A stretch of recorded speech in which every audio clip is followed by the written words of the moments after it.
Right. I didn't realize that when I got it. Yeah. But Make it a little harder. it is what it is.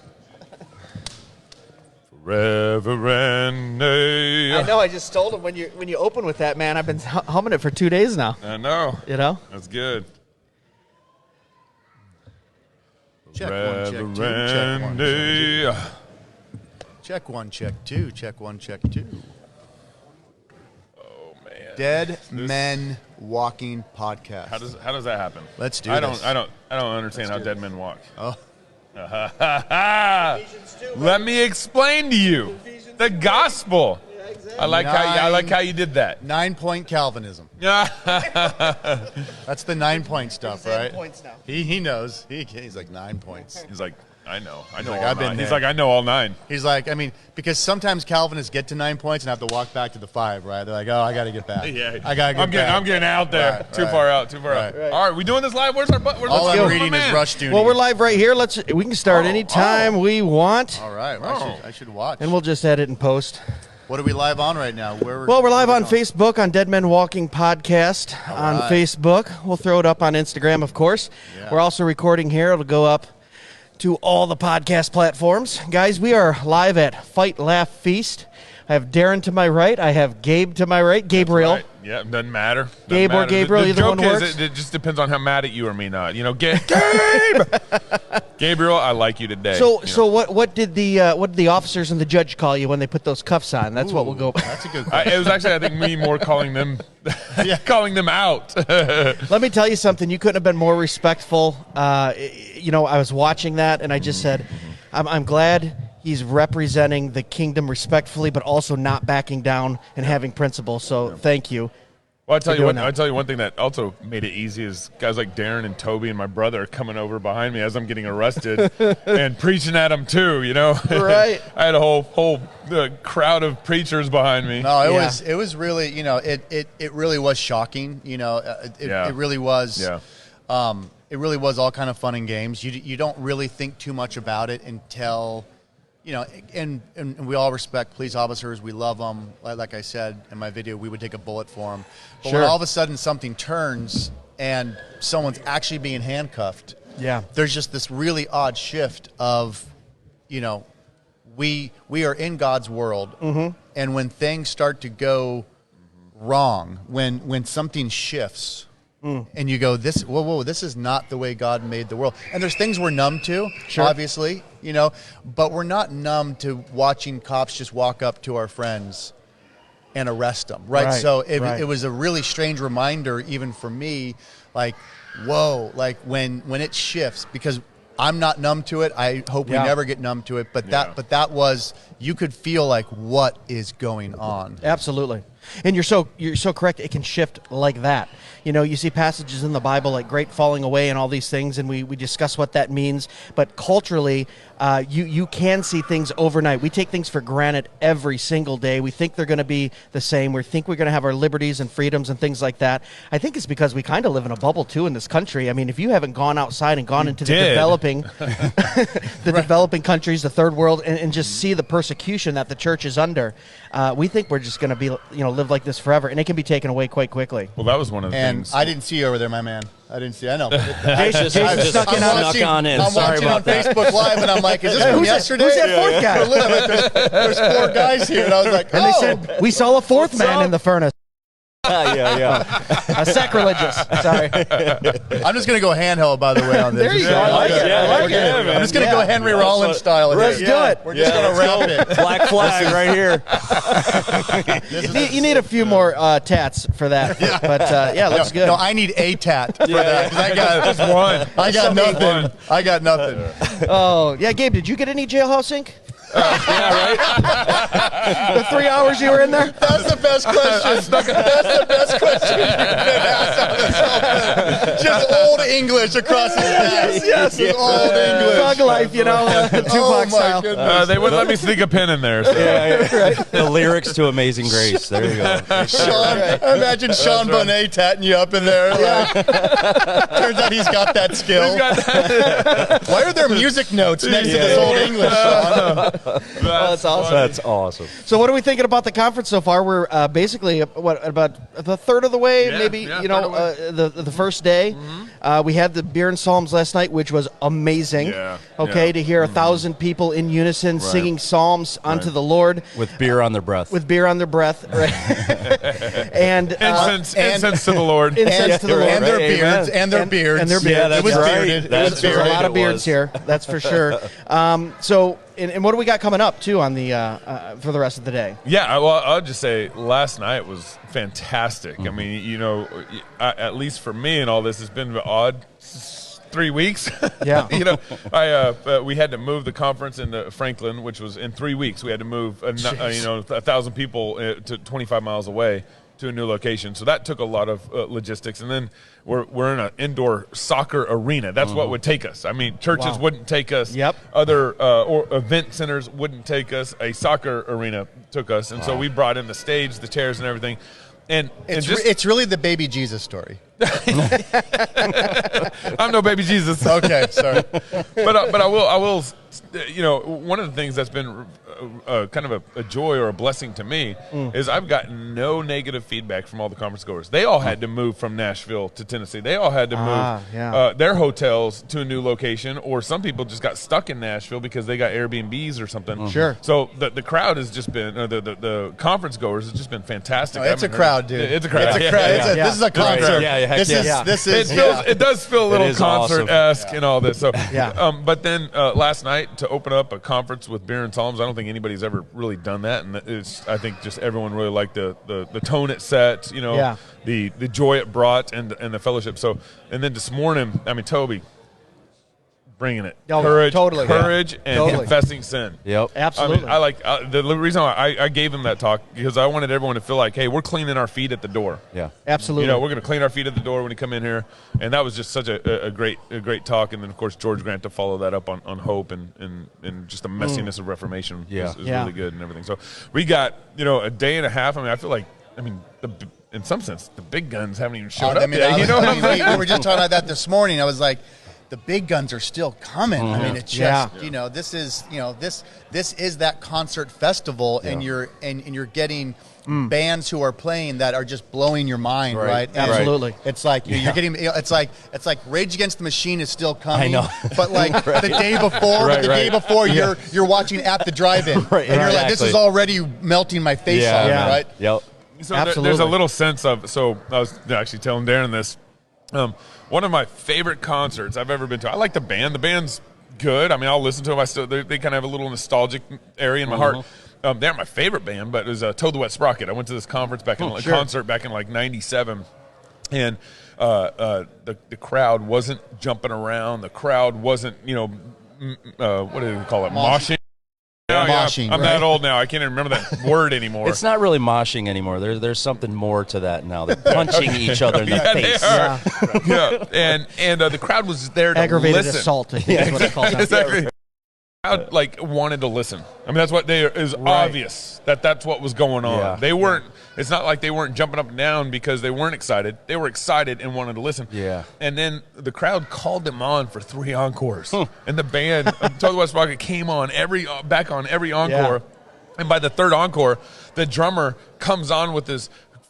Back in there's no camera on your phone. It was a camera. He came out. He came out with his camera and just said, "Man, we love you guys. You guys are just here just to listen." And so we never come on for 3 encores. I would have never. Was this a hometown show? Because I would have never thought that Toad the Wet Sprocket would have gotten 3 encores. No, sorry, Toad. Sorry, guys. I love you. I love your music, man. No. Here's the thing. I'm with you, but as a guy that's made a living working with bands, bands for my whole life, I'm always amazed that someone's got a Toad the Wet Sprocket. I'm always like, who is the? And, I know. and we kind of like a band's band. Like bands go, no, dude, Toad's the band, and you're like, no, they're not. I know. No, they're not. And like you go to a U2 concert, and they're like, we're so pleased to have Toad. Everyone's like, this band influenced us more than anybody. You're like, what? Walk on the Ocean, really? Yeah, exactly. Yeah, right. Man, that's too bad. We just picked up Toad as a sponsor too. We're busted. That's great. So all my point there was I feel like that like the conference people that have come or really want a fellowship, really want to sing psalms, really want to be here, and it really is just been a great experience from someone who's organized the conference to be able to fellowship the people. So. I've got a pocket full in my phone of contacts, brothers and sisters I've met in the Lord from around the country that I just want to connect with. Whether it be through podcasts and media or just someone to be praying with across the country, different situations. This in the feeling of this has been just very camaraderie. Yeah, we're all brothers and sisters in Christ here. Darren said this, so I'm going to steal what Darren said in front of him. Okay, that's nice. Okay, in front of him. I'm ripping. I'm ripping excited. Toad. I'm excited for this. I'm ripping Toad right in front of Toad. Led Zeppelin said, "Professionals steal, amateurs imitate." Right? That's right. So go ahead. I thought this was really insightful. It's like one of the things that we're seeing through all this COVID stuff. I mean, Pastor Wilson pointed out, it's like God is shaking things. Yeah, He's shaking things that need to be shaken, and the things that remain will remain. Well, and I think one of the things that you're seeing is this kind of new orthodoxy that's coming out of all this is that the division is not about Presbyterian or Baptist, evangelical or Presbyterian, whatever. The division is coming about those who care about God's word and those who want to fight versus those who are happy to be Christians but don't want to engage in the culture and in the battle. And that's what you're seing. I mean, when I get back, I'm going to look at more of the stats. Orthodoxy of backbone is what I've been saying. That's right. That's right. It's so good. I like that. And that's what I've looked at some of the stats. I've been able to glance at them, and everyone who signed up, I have them put what church they're from. I think we've had some Catholics here that have signed up. Yep. And then we had some Church of God people that have signed up. So, like this bandwidth, I'm like, are we even Orthodox in some of this bandwidth? I'm like, welcome, brothers, all in, come on. No oneism, okay? Right. We can fight later. We can fight later on those things. Right now, we need a backbone, right? And with that's going to get us through this time. And then, like good Christians do, we'll pick a new fight in 20 years, right? Right. Yeah, but I think it's so important, like you said, to come together right now because we are at a crossroads in the culture. We're at a crossroads where we're watching. We've talked about this on the podcast. The secular culture. Taking over, or vice versa, the Christian culture acquiescing to the secular culture right now through your woke Christianity, all those things. I think that's why passive Christianity. I think that's why we're seeing another resurgence, kind of in the Reformed doctrines as well, because it's rooted in the Word of God. Men and women are hungry for that. They're looking for that. They don't want to play church anymore, and they're ready to fight. But they don't have leaders in this arena saying, yes, let's take the fight to the culture, except for right here. I think that's why you can whip up 1,000 people in a couple months and move the event, and people still show up, and they're excited for it because this is needed very badly within our Christian community. Yeah. I'll just say real quick that woke part of it's really, really fascinating because at a time when things were already going soft and they were already going squishy, right? Yeah. This woke thing shows up, and it actually gave people who were squishy this identity of being strong. Yes. Right? Yep. No, I am standing up for something, right? They had nothing to stand up for, right? And they were already getting so squishy, and then this just slides in, and they were like, you mean I get to actually be a moral reformer? Yeah. In my squishiness, right? Wow, right, and so and I think that kind of happened, and those who aren't that way were kind of like, is this really happening? Yeah. Right? Like, is this? Hey, man, they took our thing. Yeah, like what? Like you're the moral reformer? Like you're Martin Luther King? Like with your skinny jeans, dude? I didn't know that's all it took. And I think we were all like, how did this just slide in here? And I think it really kind of shook us all up. Right. Yeah. Then you take COVID, And then all of a sudden I was like, and we're not going to go to church either because that's the moral thing to do. Like because of Romans 13, wow. Darren. Yeah. Romans 13. Well, haven't you read Romans 13? I mean, here's my problem with Romans 13. I think Paul was also clear that as a guy, you shouldn't bend over and take it. Right. No, absolutely. Right. So, I mean, Yep. if you want Romans 13 Yeah. and you want to quote Paul, I think Paul was also pretty clear in what not to do. Oh, yeah. Yeah. Right. Yep. And so nobody wants to bring those things together. No one wants to look at Romans 13 and say, is there, it's funny how everybody, I'm about to preach. It's funny how everybody, how everybody wants to be biblical and be like the context. What's the context? Like the world's What's the about Hebrew? to end. Right. The world's about to end. With a little list. Right. What's the I Hebrew? thought you guys were post-mill. What are you talking about? And the Paul world? is saying, yeah, it did. That was the temple being destroyed. And Paul's telling everybody, you got about 4 or 5 years left, and you're all going to be slaughtered. Yeah. Right? He quotes Hosea, right? Or is it Habakkuk? He quotes Habakkuk, right? That's the just will live by faith. Yeah. He's Right. quoting Habakkuk, right? And the whole point of Habakkuk is you're all going to be slaughtered. Right. You're all dead. The Chaldeans are coming. Yeah, that's the dog whistle. Yeah. Paul says the just will live by faith. He's quoting Habakkuk, and Habakkuk is saying, you're all dead, right? When Paul says that, he's saying, don't start some sort of revolution. You're all going to be dead in 4, 5, 6 years. It's the same reason why Paul can say, and don't get married right now. Yeah. Don't get married right now. You don't want to have a kid right now because you're going to have to escape to, from Jerusalem out to the mountains. If you want to follow Jesus, if you're not there, the Romans are going to kill you. This context is so important to look at Romans 13. Yeah. And when you get on the other side of the whole old covenant being destroyed and brought into the new covenant, guess what? We are in our Father's world. This is what we mean by taking dominion. Right. Right? It's Right. his world, and now we get to go and do the work. Absolutely. I'm Authority. done. All right. Hey, man. Mic drop. Let's Hey, keep but seriously, going, don't drop baby. that. Don't drop that. I paid for that. That's a big mic drop. I dropped some money last night, so I don't know if I want to drop it anymore. How'd that go last Come night, on. man? Dude, Kings was insane. The after party was Yeah. amazing. People were fellowshipping. People were having beer. Yep. People were having cigars. Singing hymns on the back. Singing. Yeah, man. And The just, back deck. I mean, that was amazing. That was, that's what I wanted to bring to the conference. I wanted to bring on top of all this already punk rock, new backbone Christianity. I wanted to bring that party. I wanted to bring that little flair because I think we've all been to conferences. This is already different. You just want to hang with people. Yeah, man. Yeah. You want to be able to hang with people, not just on the breaks. And it was like, and when Gabe said, "Hey, I was like, I wasn't even invited to this conference. I literally, I was not invited. I'm like, I'm coming. You were. I know, but I was like, You got the text. I'm Come coming. on, I did not get a text. I was like, I'm coming. I'm crashing this event. Yeah. I want to do something. So And great. I just thought Gabe was going to give me like 15 minutes on the stage or something. And he was like, you're doing the after party man. night number 1. I was like, dang,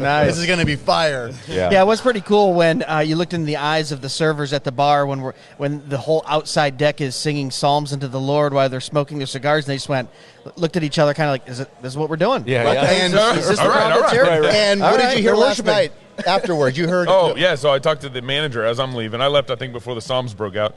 But the manager, I asked the manager, I said, hey, how'd we do tonight? And this is before, I think, the Psalms broke out and everything.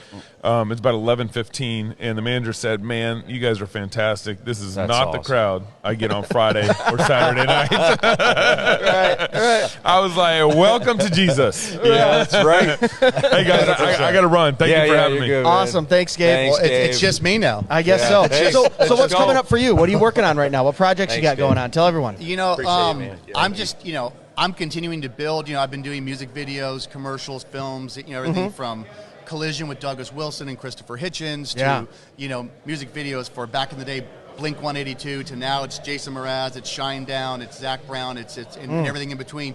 But the last year and a half, the reason why I'm even at events like this and I'm talking is because I looked down at my phone and I was like, this is where everybody needs to be. I mean, I was like looking at my phone going, we need to be here nonstop, right? And and then when I think about Christians, this, I didn't want, I kind of had this weird personal mission to be like, I didn't want to see a conference in 3 or 4 years some Christian conference where they were like taking back social media for Jesus. I was like, you don't deserve. You guys aren't even here. Right. You don't get to say taking back. Right. You're not even engaging. Stop it. Right. We're gonna take it back. It's like maybe take it over at that point. And I was like, I want to really be encouraging people to realize, as someone that's been raised in the film industry, made a living in the film industry, distribution, trying to raise money, gatekeepers, studios, all the compromises you are constantly in front of, to say, guys, it's all done. It's all gone. Right. You got two guys who got a podcast. There's no gatekeepers, and you're broadcasting across the entire world. Right. Yes. Now the work is growing the audience, like all those bands I was influenced by that got in the van and played for 3 people and hung out afterwards and talked to them for 5 hours. And when they came back in town, they brought 10 friends. And then they brought 50. This is what we're doing right now. So even though we have access to the whole world, we have to have that get in the van mentality and be like, I'm looking right now, we got 2 people live. No, and I'm pumped. There's 2 people. And you know what? And I'm pumped that those 2 people are here. Watching. That's the show. Henry Rollins, who I joked about earlier, he said the same thing. He said, I play the same show for 2 people that I play for 2,000 or 10,000. And what he talked about was, I don't play a room for the total gross of the money. I play the room for the individual price of the ticket for the person. Wow. Right? And to me, I've always loved that. It wasn't until the last couple of years where I realized that we have that ability now with technology to get in the van and do that and actually go meet 5 people, 10 people and grind every single day. And like this is what I saw when I was on tour with bands. Just like you guys, you meet another band. And they say, hey, do you want to hang out? Do you want to jam? Do you want to guest on our album? You grabbed me. You came over here. I'm on the podcast now. I'll call you guys. You'll come over to. We'll go do my podcast with my iPhone. We'll bring you guys over. But this is what bands did on tour. This is how bands like I was saying, bands like Rage Against the Machine were meeting at the drive-in. Or how at the drive-in was meeting Chiodos or who. Like it was just that's what they did. And I'm watching that happen right now. And I want to make sure that people don't just go, oh, social media. It's all about vanity. This is the most powerful weapon the world has ever known, is in our hands, and there's very little you can't accomplish literally overnight. And that's why I'm getting pumped up. I'm trying to be everywhere now and just kind of bring that message to people, but then prove it. I want to create content every day, be creating every day, and that's be your a template. Hashtag Doane it, right? and that's Doane it, and that because that came it.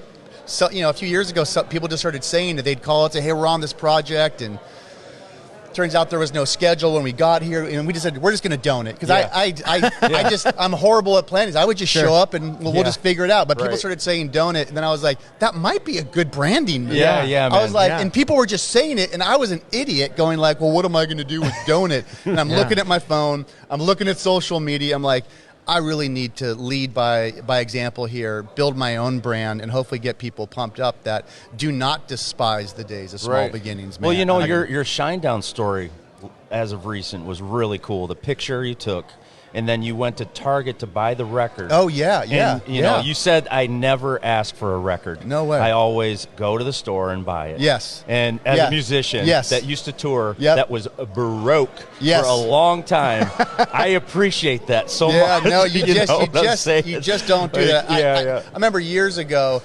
someone contacted me and said, hey, we're trying to put a union together for music video directors. We think you'd be great to kind of help our voice here because we think we need to really be getting royalties off of our music videos. At the time, the Jason Mraz video I had done like 500 million views, and the guy was like, look, I mean, that could literally be $100,000 in revenue. Yeah, it should be.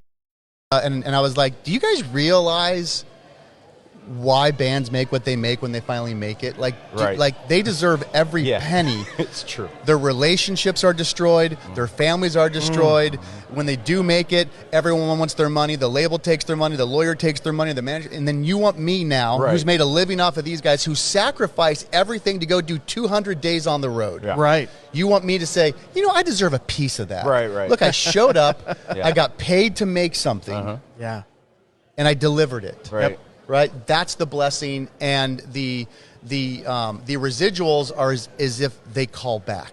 Those are the residuals themselves. Yeah. You know, that's just always been my approach. And I hope people take that approach now as we move into social media. Like, you know what? It's cool if you tag somebody. That's great, but you don't have to. Take a picture or have your picture be taken or have someone snap it on your share it. Get it out there. Like, just be stoked that someone's actually sharing it around the whole world. You know what I mean? Yeah. Yeah, you know, back in my county, I'm a small business owner, and I do host a radio program about entrepreneurship, and I tell my young entrepreneurs, never go into a relationship with someone you're in business with and expect anything. Always bring more value to that relationship. Right. If you're consistently and constantly bringing more value to that, I have more people reach out to me because they go, Greg, you know where to get this, or you know where to hook me up with this guy, or you know you can put these two people together. And sometimes it does not benefit me monetarily at all. But I'll tell you what, 5, 6, 8 years later, they're calling me when they do need my service because they know that I'm consistent and making do it when they're a client as well.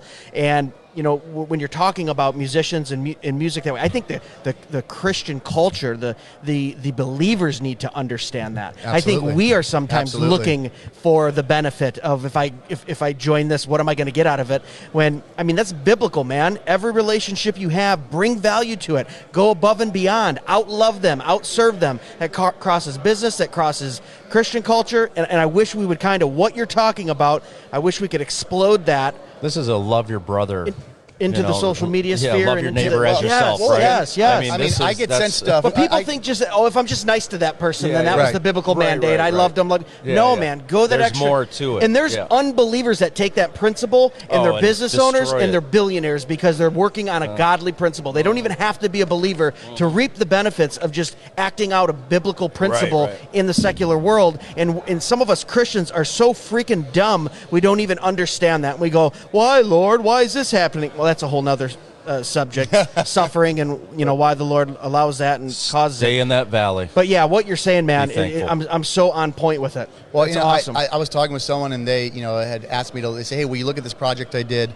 I'd love to get your feedback. They said, but we had zero budget. There was no money, so I want you to really look at it as I did this for free, and I had to write them back and say, I'm 30 years into my career. Honestly, 50% of anything I'm working on right now is for free. For free. Yeah. Like, I've never stopped. Well, one, because I want to get better. Yeah. And when you think of the greats just in sports, they didn't think of their free throw shooting as, I wonder how much I'm getting paid on my off time to do this. And so and filmmaking and content creation actually requires people and things. And so I could just go shoot to walk into the ice cream store in town and say, hey, you guys for you? Right. And now I'm there in a think of the average ice cream store, right? It's probably about a $200,000 build out. Yeah. You got the cool wood on the wall if it's nice, and you got all the glass and all that. So you got this beautifully designed set that someone spent a lot of money. Yeah. It's always lit nice. Now all I have to do is execute with my camera, right? And I go in and I do this to almost every business. I come back, I cut something, I put it together, and I'm pumped on it. Yeah. Right? I'm super stoked, and I give it to them, and I'm done. I don't care if they share it, if they repost. Yeah. I did it. Right. I did it. One, I want to keep getting better. Right. And I want to get better with things that are real. Like it's a real ice cream store. It's not a spec project. Right. You know what I mean? It's like, and I love doing that. And I'm always trying to encourage people, like, don't you dare put a dollar figure on, is this a project worth doing? Right. You need to be bleeding in regards to the work you're doing so that you become valuable when they do decide to write that check for you. Yeah. That's what I'm trying to get people to really think about and then go and execute and do. Yeah. Every day. Did you post every day? I'm a rapper. Really? I'm going to go to your Instagram. I should see you freestyling every morning, right? Right. Well, what do you mean, well? Yeah. You're a rapper. Right. Yeah. You mean you can't? Okay, well, then don't freestyle every morning. How about you just how about read some of your lyrics every morning? Sure. Just read them as prose. Poem or prose or whatever, Right. Oh, you can't do that? Right. Explain to me why you can't do that. Because we have a culture that doesn't want to be fully into anything. They don't want to commit. They don't have a work ethic. They haven't been raised right. Okay, I sound like the old man on the show. But, you're so right. I did that in real estate. When I was starting my real estate business, I did over 75,000 appraisals, more than anyone else in the state of Michigan. Woo. I took those to I would go onto Instagram. I would find the influencers in my area. I'd go, hey, you've got property. I'm going to give you a free $200 report. It takes me about 4 hours to do it, but I just want you to know what your asset's worth. Nothing in return. If you ever know anything about real estate, give me a call. Back up, because this is blowing my mind. Yeah. Are you legally allowed to do that? Of course. Well, I have access to all their information on their assets, and 9 times out of 10 they would say, well, how much do you want, or what do you want? I don't want anything. Dude, that's a game changer. I'm just saying, when you think about real estate, just give me a call, but no strings. Here, this is what your assets worth, $2.2 million on the market right now, and then I would just leave it alone. Because you have to be registered or whatever we call it to become it, right? Yeah. So, because we always talk, this is amazing, because my wife and I always talk like, man, it's been another year or two. Do we go get it appraised? It's going to be another $400, $500, right? And then you don't know who's going to show up, because there's always like 3 people, and you don't want the one person, that has a history of like the low ball. No, absolutely. But you're telling me that someone that does appraising could market themselves because they've already got the paper, they've got the degree, they've got that, they can just go and you can write that up, and that's a legit appraisal? Yeah, absolutely. Dude, I love that. Crazy. Wow. That's why I use him as my realtor. People need to get on that. He just sold my house yesterday. So, but could you imagine you offer that as a service? Right. Well, I do. I mean, I got paid for it. Dude, that's huge. I got paid a lot of money to do that. I'm so inspired in 12 different counties and with municipalities and all that. But the point is, personally, why would you work for free? Right. Why would you work for free? It wasn't though. Why would you let people take advantage of you? If nothing else, I know I did a spectacular job on that document, and they absolutely loved it. And you got better. Every single appraisal, you get better. You see things, right? You're getting better. Dude, I'm so fired up. Yeah, right. Wow. Yeah. Wow. I would not have thought that appraisals. But this is the kind of stuff we're talking about that you don't hear at conferences, that you don't usually hear among Christian brethren. We love to sit down and argue doctrine and theology and have a sip of this and what about that. But real world application for how Christians are going to influence the culture are things like this. Right. And it does involve the marketplace. It does involve biblical principles. It involves a lot of things. It involves social media, it involves networking, all these things you're talking about, Darren, and it's very important. So I appreciate you, brother. I appreciate what you're doing in your voice. What a great time. Because what a great time. It gets me excited as well, thanks too. so much for stopping by. I'm we pumped. Appreciate it. I'm pumped. We got to get a picture now. Yeah, man. Okay, well, guys, we're going to get back to the conference here in a little bit, and stick around for our next episode. Thanks. Here, Matt, let's get a picture here. That was cool, I'm doing my Henry Rollins with them in the middle. So hold on, we'll get them. So I'll be in the middle. You guys are going to be on each side. You want some room, man. You guys come close. So I work from home and I work from home. So I add flexibility to the time. I post almost every day. You watch a piece of camera. Yeah. Like a lot of times there's like 2 videos a day. I'm like, dude, you gotta slow down. Like, you're not the only person I follow. I mean, there's other people I gotta listen to. I try to keep them shorter. You know what I mean? So that at least there's that. Yeah, but I like your shorter stuff. But yeah, you're just like, is it scripted or you're just like, because it doesn't look like it's scripted. I just have a but it's like you're so. You talk as if it's scripted, but it's not. I have a general idea of what I want to say. Rarely I'll have some notes if it's like a more sticky situation. Yeah. But pretty often just I have an idea of what I want to do, and then I just very little editing, so that saves me time as well.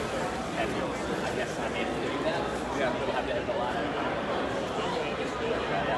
I gotta ask you about your car. Oh yeah. Because I following your whole thing about that. Did you get upset about the pictures? No. So we talked a little bit about that. So here's how this all went down. So we had the whole controversy on Twitter and stuff, and I didn't appreciate what he had said, so I said, "You called him." I just called him and talked to him. We had a security guy call me back, and